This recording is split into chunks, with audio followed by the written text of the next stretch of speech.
Death by PowerPoint. Some of you may be asking, what is death by PowerPoint? Some of you may know what death by PowerPoint is.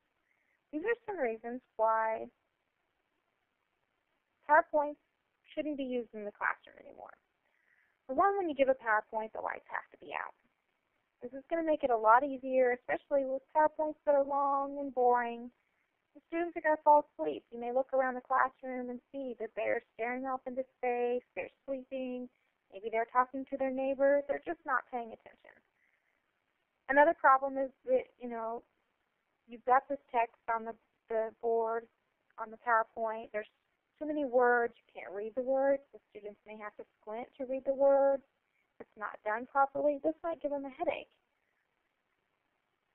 Another issue are the graphs on the PowerPoint presentation. The students are looking at the graphs and they're trying to figure them out, but there's just so much going on. Too many graphs in the graph, too many graphics in the graph, too many lines, too many colors, too many words. Students just can't really grasp what they're looking at. Another issue is, technical difficulties. Sometimes the PowerPoint, you can't pull it up on your computer. Sometimes the PowerPoint machine itself isn't working. You can't get the lights to function properly. There's a lot of technical difficulties that can come up when trying to work a PowerPoint presentation. Another problem is that the lights are off and you're trying to focus on giving your PowerPoint presentation. Depending on where you're standing in the classroom, you may not always be able to see what your students are doing or where they are.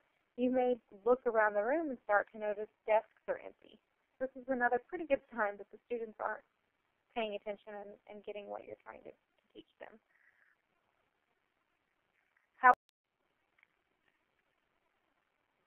However, there is a cure to keep the PowerPoint alive and keep it in the classroom. Keep your audience, your students, involved by asking them questions throughout the slide. Maybe have an activity for them to get up and walk around and move around throughout the slide. This will help to make sure they're paying attention and also to make sure that they're learning what you're teaching. Number 2, keep your slides, keep your text clear and short, to the point.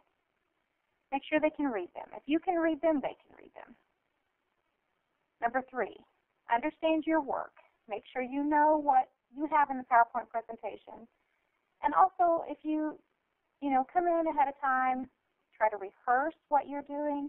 But also, if you don't have time to rehearse through the whole entire presentation, just check your equipment in the morning. If you know you're going to give a PowerPoint presentation, make sure your computer can pull up your presentation. Make sure that the PowerPoint machine is working. Make sure that the lights are dimming. Just check all the equipment. Make sure it's working properly. Number 4, if you have several graphs or, several paragraphs of work, several things that you would like to put on a presentation but are too long, just, print them off in a handout really quick and pass them out before the presentation. Number 5, pictures, pictures, pictures. Not clip art pictures, but real-life pictures. Pictures of real animals, real people, pictures that the students can relate to. And number 6, just remember, keep it short and to the point. Keep it simple. Simplicity. If you follow these tips, the end result will be a happy class with happy students and a great PowerPoint